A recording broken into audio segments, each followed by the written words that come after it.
যে সকল রোগীরা দীর্ঘদিন ধরে হাঁটু ব্যথায় কাতরাচ্ছেন এবং হাঁটু ব্যথায় দীর্ঘদিন ধরে ভুগছেন, এছাড়াও যে সকল রোগীরা কোমর ব্যথায় দীর্ঘদিন ধরে ভুগছেন, কোমর ব্যথা আপনি কমাতে পারতেছেন না, এবং যে সকল রোগীদের মেরুদণ্ডে অত্যন্ত ব্যথা রয়েছে এবং অতিরিক্ত ব্যথা করতেছে মেরুদণ্ডে, সেক্ষেত্রে এই ওষুধটি আপনি সেবন করলে আপনার খুবই দ্রুত গতিতে আপনার মেরুদণ্ডের ব্যথা, কোমরে এবং হাঁটুতে ব্যথা আপনি দূর করতে পারবেন। এই ওষুধটি আপনার অস্টিও আর্থ্রাইটিস এবং বাতজনিত চিকিৎসায় কিন্তু ব্যবহার করা হয়ে থাকে।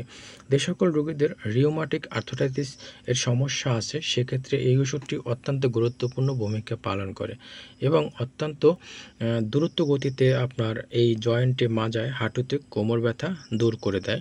অনেকে বিভিন্ন প্রকার ওষুধ সেবন করেছেন বিভিন্ন কোম্পানির, যেমন আপনার ডাইক্লোফেন সোডিয়াম, ন্যাপ্রোক্সিন এবং এসিক্লোফেন জাতীয় অনেক প্রকার ওষুধ আপনারা সেবন করছেন। সেক্ষেত্রে যখন আপনার ব্যথাটা নিয়ন্ত্রণে আসতেছে না, তার পরবর্তীতে আপনি এই আর্থ এটিএসটা সেবন করতে পারেন। এই টিএসটা বিশেষ করে বয়স্ক রোগীদের জন্য অত্যন্ত গুরুত্বপূর্ণ এবং বয়স্ক রোগীদের ক্ষেত্রে খুবই ভালো কাজ করবে এই আর্থ টিএস।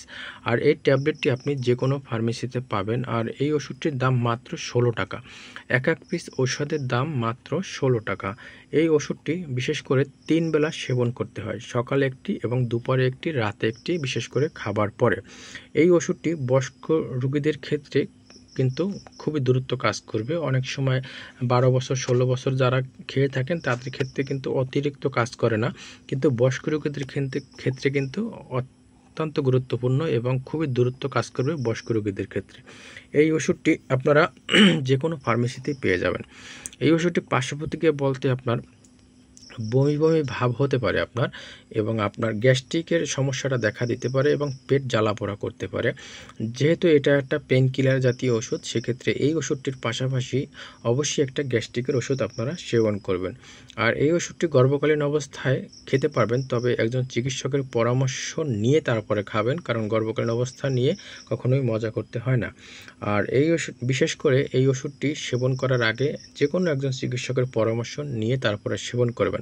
আসলে বিশেষ করে ঔষধের ডোজটা দেওয়া হয়ে থাকে আপনার ওজনের উপরে এবং শারীরিক গঠনের উপরে, এবং আপনার ডায়াবেটিসের কত পয়েন্ট আছে এবং হার্টের কোনো সমস্যা আছে কিনা, এই সব কিছু জানার পরেই কিন্তু আপনার বিশেষ করে ডোজটা দেওয়া হয়ে থাকে এবং এর উপরে কিন্তু নির্ভর করে। তো এক্ষেত্রে অবশ্যই একজন চিকিৎসকের পরামর্শ নিয়ে এই ওষুধটি আপনারা সেবন করবেন। তবে আমি আবারও বলতেছি, অনেক সময় অনেক রকমের ওষুধ আপনারা সেবন করছেন ব্যথার, সেক্ষেত্রে যখন আপনার কমতেছে না, এই ওষুধটি সেবন করার মাধ্যমে আপনার খুবই দ্রুত গতিতে আপনি রেজাল্ট পাবেন। আসসালামু আলাইকুম, সবাই ভালো থাকবেন।